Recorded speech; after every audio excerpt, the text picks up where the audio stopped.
Hello बच्चों, नमस्कार। कैसे हैं आप लोग? आज के टॉपिक में हम जो एक्सप्लेन करना चाहेंगे वो है टॉपिक शेयर्स एंड डिविडेंड्स। और सबसे पहले हम इसके इंट्रोडक्शन के पार्ट को देखेंगे, इसलिए इसका नाम हमने पार्ट 1 दिया है। तो जैसे मान लिया शेयर एंड डिविडेंड का कंसेप्ट कहाँ से आया। तो यदि हमें कोई बहुत बड़ी कंपनी बनानी है या कोई ऐसी कंपनी बनानी है जिसमें बहुत सारे पैसे की ज़रूरत है, तो हम वो पैसा अकेले तो कलेक्ट कर नहीं पाएंगे।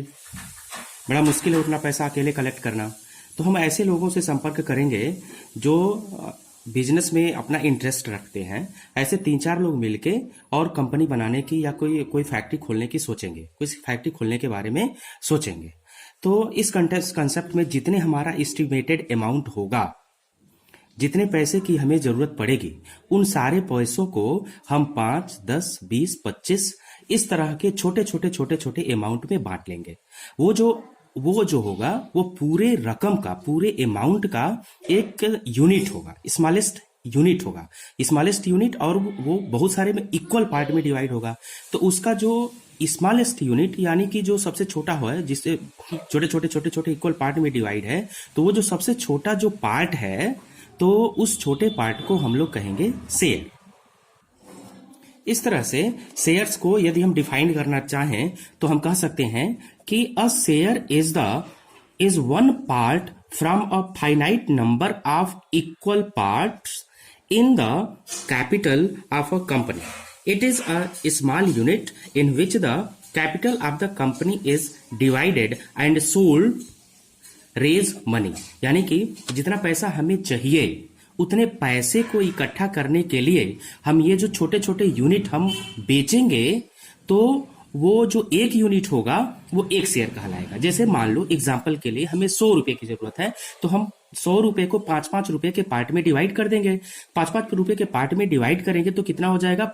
5 × 100 यानी कि 20 पार्ट हो जाएंगे। और वो 20 जो होंगे वो सारे के सारे 20 पार्ट इक्वल पार्ट के होंगे। 5 रुपीज इसका वैल्यू होगा। तो एक पार्ट जो होगा वो उसका शेयर कहलाएगा। अब होता है कि जो शेयर खरीदता है, जो शेयर को खरीदता है, वह पर्सन क्या कहलाता है? Share holder. Each person who purchase 1 or more share is called share holder. तो इस तरह से शेयर क्या होता है और शेयर होल्डर क्या होता है, इसके बारे में हम लोगों ने डिस्कशन किया। अब हम देखते हैं कुछ टर्म्स होते हैं शेयर एंड डिविडेंड के, some terms related with a share. कुछ ऐसे टर्म होते हैं जिसको जानना बहुत जरूरी होता है, वरना क्वेश्चन आप कर नहीं पाएंगे।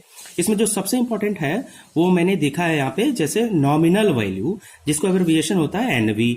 इसी नॉमिनल वैल्यू का दूसरा नाम होता है फेस वैल्यू, एफवी, इसको हम बोलते हैं, या इसी को हम प्रिंटेड वैल्यू भी बोलते हैं। ये वो वैल्यू होता है जो कंपनी बनाना चाहता है, यानी कि जो कंपनी का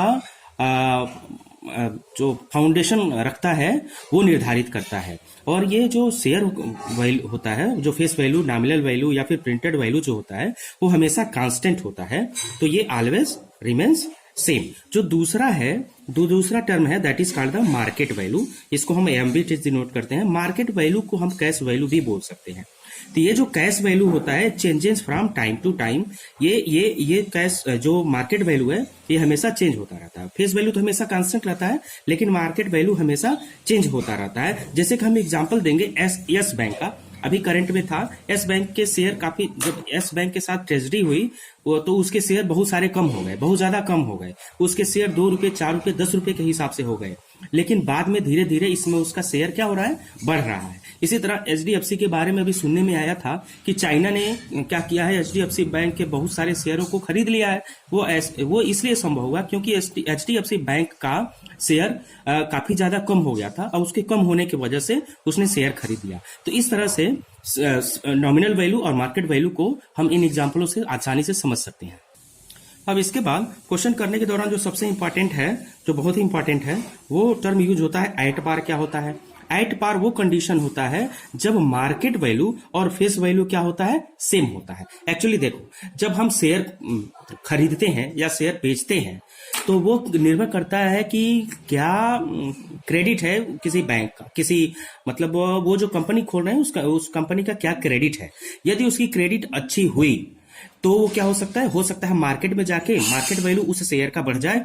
या ये हो सकता है कि यदि क्रेडिट ठीक ठाक है तो मार्केट वैल्यू और जो फेस वैल्यू है वो सेम हो जाए, या कभी कभी ये भी होता है कि जब परफॉर्मेंस कंपनी का कम हो जाता है तो जो फेस वैल्यू होता है उससे भी कम मार्केट वैल्यू हो जाता है। इन तीनों चीजों को ध्यान में रखते हुए 3 कंसेप्ट यूज किया जाता है, जिसमें पहला है एट पार, दूसरा है एट प्रीमियम और तीसरा है डिस्काउंट या बिलो पार। तो इन तीनों चीजों को हम बारी बारी से समझेंगे। एट पार का कंडीशन कब होता है? जब मार्केट वैल्यू बराबर हो जाता है फेस वैल्यू के। एट प्रीमियम क्या होता है? एट प्रीमियम का दूसरा नाम एबव पार भी है। ये वो कंडीशन होता है जब मार्केट वैल्यू शेयर का बड़ा हो जाता है शेयर के फेस वैल्यू से। इसका मतलब जैसे एग्जाम्पल के लिए हम देख सकते हैं, if a share of 100 rupees is selling at 135, then it is said to be a selling at a premium of ₹35 or at ₹35 above par. Means original जो वैल्यू है, ओरिजिनल जो कास्ट है उसका जो फेस वैल्यू या nominal value कह सकते हो वो क्या है? 100 रुपए है। लेकिन वो अब ये जो जिस कंपनी का ये शेयर होगा इसका परफॉर्मेंस ठीक होने की वजह से इसकी जो मार्केट वैल्यू होगी वो बढ़ गई। अब कितना बढ़ के हो गया 135 रुपीज। तो इस तरह से कितना ज्यादा हो गया? 35। तो इसको शेयर एंड डिविडेंड के टर्म में हम बोलेंगे at a premium of ₹35। It means are at ₹35 above पार।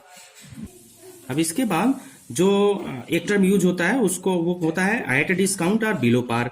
यहाँ पे एट डिस्काउंट या बिलो पार ये वो होता है जब मार्केट वैल्यू शेयर का जो मार्केट वैल्यू होता है वो लेस हो जाता है face value of the share के। ये वो कंडीशन होता है एग्जांपल के तौर पे, if a share of ₹100 is selling at ₹88, then it is said to be a selling at a discount of ₹12 or at 12 rupees below par. इसका मतलब इसमें उसका वैल्यू क्या हो जाता है? कम हो जाता है। तो इस तरह से शेयर एंड डिविडेंड के कुछ जो इंपॉर्टेंट टर्म हैं उसको हमने समझाने की कोशिश की।